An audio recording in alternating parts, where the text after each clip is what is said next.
The families want to thank the prosecutors in my office. They want to thank the FBI, the MPD, and all of the people in the Attorney General's office who have worked on this case, and they wanted me to send that message. And now I want to make something perfectly clear. Violence against anyone in this district will not be tolerated, especially violence which has hate at its core and is the genesis of violence. The president put me here to do a job, to clean up the district, to make sure that crime doesn't overshadow this phenomenal city, our nation's capital. And I have throughout my career fought anti-Semitism for 32 years as a prosecutor and a judge. I do so. I fight hate crimes with a vengeance. So don't even think about targeting people in this district because of who they are or because of where they're from. I promise you, justice will be swift and it will be certain. And I will work furiously and diligently with my phenomenal staff to make sure that we prosecute every one of these cases. This is the nation's capital. This is where we celebrate unity. Hate has no place, but justice will rule. And now I want to call upon Harmeet Dillon to my right. She is the Assistant Attorney General for Civil Rights. You may know her, and I want to thank her and her division for helping us on this. Harmeet? Thank you, Judge Jeanine, for your remarks and for your diligent work of your office on this matter. It is my weighty responsibility under federal law to certify any hate crime charges at the federal level in the United States, and we did that in this case with alacrity.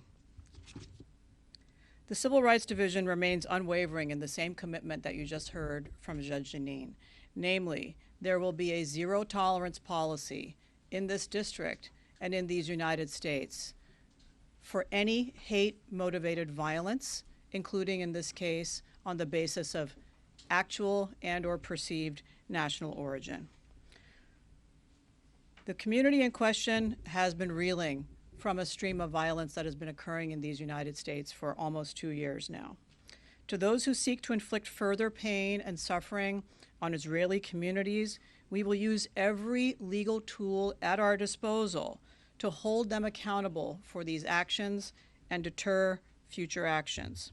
The Civil Rights Division is committed to ensuring that every community in these United States is safe from violence, intimidation, and discrimination, as in this case. No one in America should fear for their life because of their faith, religion, ethnicity, or national origin. This indictment reflects our ongoing commitment to hold these criminals accountable, and we will continue to relentlessly pursue justice for Yaron and Sarah, their families, and their communities. I hope this beginning of this process brings some comfort to the many people in this community who have approached the Department of Justice and expressed their deep concern for their safety. I think no one can claim that this is not a serious problem here in our district right now, and it is embarrassing as an American to see that. Next, I'm going to introduce FBI District of Columbia Field Office Criminal Division Special Agent in Charge, Reed Davis. Thank you. Yes, ma'am. Thank you, Judge Pirro. Thank you, AG Dillon. Good morning. My name is Reed Davis. I'm the Special Agent in Charge for the Washington Field Office Criminal Division. Today's announcement is a major step forward in our partners in the FBI's efforts to seek justice for the victims and the families of the horrific act at the Capitol Jewish Museum on May 21st. Since that tragic night, our FBI and DOJ victim specialists have forged relationships with the surviving victims and the families of the young couple who were ruthlessly murdered. They have maintained close contact and kept them apprised of significant investigative milestones in the case, and these victim specialists will remain in contact with the families until justice is served. FBI investigation to date indicates that the subject acted alone with the intent to commit a violent act in the District of Columbia. Based on his writings and communications, we believe he was a lone wolf actor, motivated by anti-Zionist and pro-Palestine ideology, with the goal of conducting a mass shooting to call attention to his political agenda. We wouldn't be at this stage without the significant support of our partners on the Washington Field Office Joint Terrorism Task Force, including the Metropolitan Police Department, the Diplomatic Security Service, the U.S. Capitol Police, and many others who have left no stone unturned in this investigation. The FBI field offices across the country also provided vital support, especially our Chicago field office, which conducted numerous interviews. In addition, we are extremely grateful to the members of the D.C. community who shared video footage of the subject's movements. We continue to seek information from the public relevant to this case and others as we see the spread of ideology-motivated violence and mass casualty events across the nation. Taking violent action in support of one's political or personal beliefs is abhorrent, it's unacceptable, and the FBI will rigorously investigate and aggressively pursue those who choose to do so. Our work is not done. This indictment is the next step towards justice, and we'll continue to support the prosecution of the subject through our investigation. And now more than ever, we need the public to be vigilant and report to law enforcement any concerns they may have of an individual who may be considering violent actions. Thank you, and now I'd like to turn it over to MPD Assistant Chief Rami Kyle.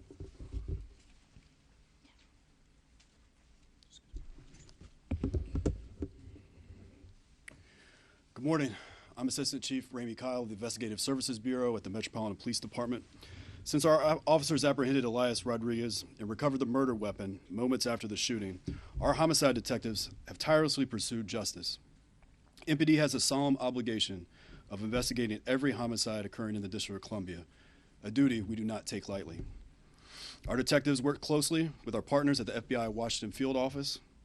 As this case progressed and as the investigation traveled outside of our city and outside of our jurisdiction.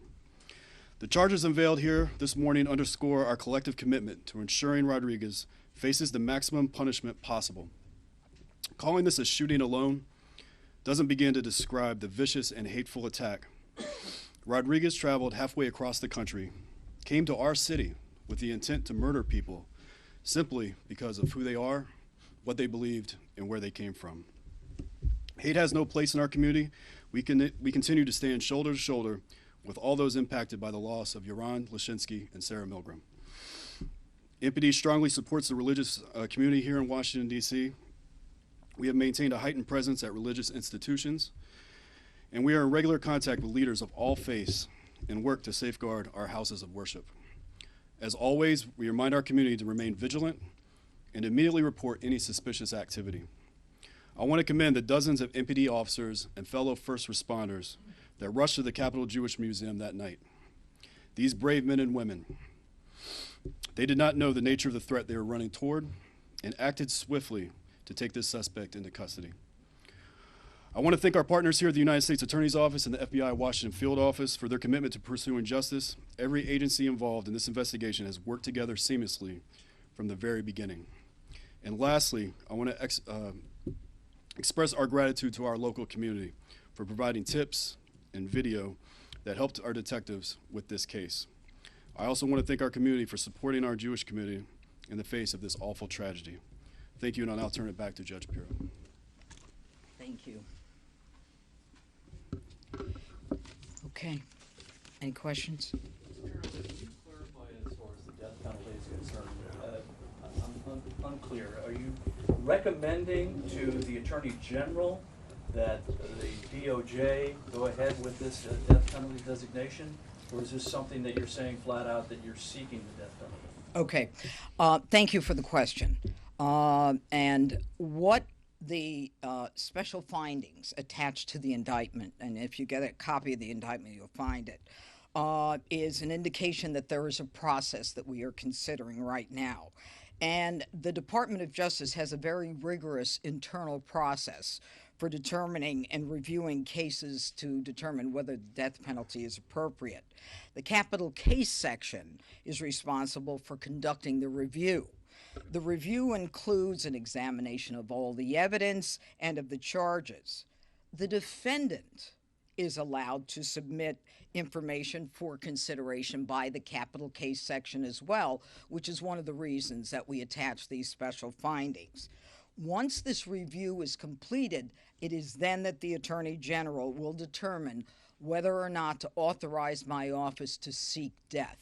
So the simple question, or the simple answer to your important question is, we are starting the process. We've made no decision yet. Yes, sir. Judge Pirro, go ahead, sir. There's been reporting, in addition, after an attack earlier this week on a Trump administration DOJ official, that the Trump administration was making plans to increase federal law enforcement throughout the city. Can you confirm if that's accurate and what your office is aware of? You know, my understanding is that both the Trump administration as well as the Metropolitan Police Department are looking to increase law enforcement efforts because of the violence we're seeing across this country, across this city. I'm not sure specifically what you're referring to, but we just have too much crime. I just want to ask you. Hold on. Go ahead. Go ahead. There's a new FBI report that says that anti-Semitic crimes have gone up 70%. This is the highest number against any religious group. Given your announcement today, do you envision any enhanced prosecution efforts, deterrence efforts? Give us some context about that. Look, I think your question is an important one, and it makes it clear that we have a problem with anti-Semitism in this country, and the statistics bear that out. And I think now more than ever, we are seeing increased numbers. So what does that mean? What it means, if you can get from, my tone, we're going to be very aggressive. You heard from the FBI, the MPD. We're going to look for these cases. We're going to prosecute these cases to the full force of the law. It's a problem, and we're not going to tolerate it. Anti-Semitism has historically been one of the biggest scabs in the world that keeps getting picked on and picked at.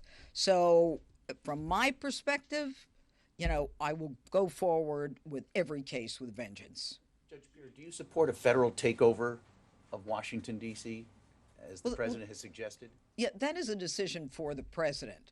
And I think that what the president was saying is that we're seeing far too much crime being committed by young people, 14, 15, 16, 17 years old, that I can't get my hands on. I mean, I don't know if you've seen some of the pictures, but, young people are coddled, and they don't need to be coddled anymore. They need to be held accountable. They shouldn't be going to arts and crafts in family court. They need to understand that enough is enough, and that the D.C. Council has to repeal some of these absurd ordinances and laws that they've had passed that do nothing to protect the people of this city and of this district. And I will reference a case that I wrote an op-ed piece on that I've been talking about for weeks. A young person gets on a bus with an illegal gun. There is a family on the bus. He makes a decision to shoot someone in the chest. To me, that's intent to kill. But for the grace of God, that individual did not die. Now, he's got a gun. It's illegal. He used the gun. Guess what the sentence was? I got a conviction. The sentence was probation. We can't have that. And by the way, he wasn't a kid. He was 19. These are the rules of the D.C. Council. They've got to be changed. We've got to have the ability to let young people know that they're going to be accountable. And if you look at some of these pictures of these kids being beaten by crews and bloodied up, and you want to tell me that, it's only a kid who did it, no. Take a look at the bloodied up face and body, and you'll know that it's more than little kids doing this kind of thing. Are you trying to get your office to take over what Brian Schwab is doing? Do you want to take over juvenile justice here in the city? I'm not trying to do anything vis-a-vis Brian Schwab. All I want to do is clean up D.C. That's why the president put me here. And youth crime is on the rise. In the last 4 years, we've had 150,000 cases of youth violence. Okay, 4 years ago. Now it's close to 500,000 cases of youth violence. We've got D.C. as one of the highest murder rates in the country. So we can talk about crime going down, but going down from where? So, I mean, this is something that is a whole other issue. Today is about this indictment and making sure that if you intend to commit a crime of anti-Semitism or hate, we're coming for you. Judge Pirro, you spoke to Yaron and Sarah's parents. Have they taken a position on whether they want the Justice Department to seek the death penalty? And separately, Steve Jensen was supposed to be up there alongside you announcing this today, but he's been fired. Do you have any explanation why?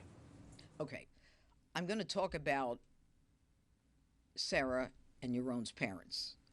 I spoke to them, and I told them that the process is beginning, that they will have an opportunity and a right to put their input into what decision is ultimately made.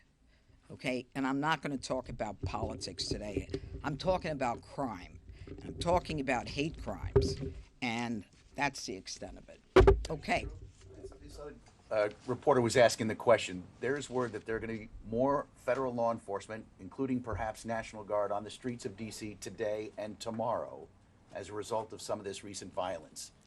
What is your reaction, or could Assistant Chief Kyle speak to that? I know that there is an effort to increase law enforcement based upon what we've seen. But I also know that today is about the Lashimskis and Sarah and two other victims whose lives are forever changed because of one individual's decision to come to this city and create a ripple effect that has rippled throughout the world. And that's enough on the other stuff. Okay? Could we ask Assistant Chief Kyle for his reaction to that? More federal law enforcement. Could you come to the microphone? No, I'd rather we talk about Lashimski. You can call him later. I'm done. A follow-up on the cases. You mentioned specifically Rodriguez's actions towards Sarah being the reason why you would. Can you elaborate a little bit more on that? I know you mentioned it during your. No, I can't. That will come out at trial. But I refer you to that part of the special findings. It's horrific. Thank you all very much. Okay, take care. Thank you. Let's go.